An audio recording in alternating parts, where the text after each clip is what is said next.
I recently sent a message to the Harvard community outlining the steps we're taking on campus to limit the spread of coronavirus disease 2019, more commonly referred to simply as coronavirus. Harvard remains open, and operations will continue with appropriate measures to protect the health of the community, two of which I announced in my message. We've begun transitioning to virtual instruction for graduate and undergraduate classes and aim to complete our work by Monday, March 23rd, the first day of classes scheduled following spring recess. We're also asking students not to return to campus following spring recess. All graduate students will transition to remote work wherever possible, and on-campus activities and interactions will be severely limited for any student who needs to remain on campus. These extraordinary actions are intended to minimize the need for large group gatherings and to reduce the prolonged time spent in proximity. They're consistent with the recommendations of leading health officials on how to limit the spread of coronavirus. None of us wanted to see the spring semester altered so significantly, but our top priority must be ensuring one another's health and safety. We are taking these measures to ensure the safety of our students, to be sure, but more than that, we also must be concerned about the safety of everyone who works at Harvard. It's the people who work in our dining halls, those who work in our dormitories, our faculty, and our staff more broadly. All of these individuals are at risk for this virus, and so by limiting the presence of our students on our campus, we seek to slow down the potential threat that's posed by this disease. Also, by limiting the possible exposure of our students, we seek to protect their families as well. We must all work together, all be considerate of each other as we try to limit the spread of this disease. Students, I know it will be challenging to be away from friends and colleagues, from familiar spaces that have become your home.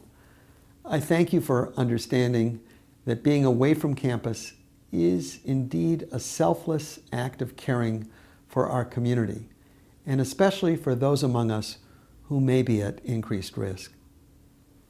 To my faculty colleagues, I know the prospect of changing course midstream is daunting.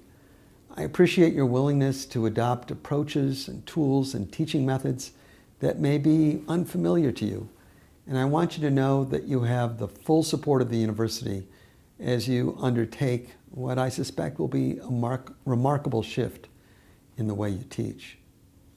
To our staff, I know that even on our best days, the lion's share of support for our teaching and our scholarship falls on your shoulders. Now we rely upon you to take on additional responsibilities with the same creativity and flexibility and judgment that you always apply in service to our mission. Thank you.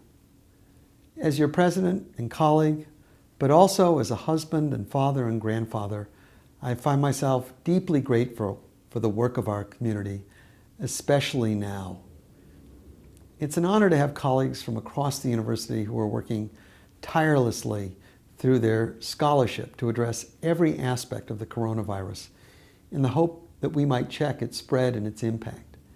It's an honor to have colleagues from across the university who are using the latest information available to protect the health and safety and well-being of members of all of our community. And it's an honor to have colleagues who are counseling care and generosity, who are urging understanding and respect, and who are championing physical and mental health. So much of what's happening at Harvard right now is largely invisible to the wider world, and its true value will only become clear to us in the rearview mirror. For now, I'm confident that we're doing everything within our power to address the challenges posed by the coronavirus. Our efforts will take understanding on the part of all. It will take patience on the part of us all. And I hope it will help to bring us all together as a community. As I said in my earlier message, I'm proud to be a member of a place where people put greater good above their own self-interest. Thank you again for your patience and your resilience, and for doing all you do to make Harvard a special place. Thank you.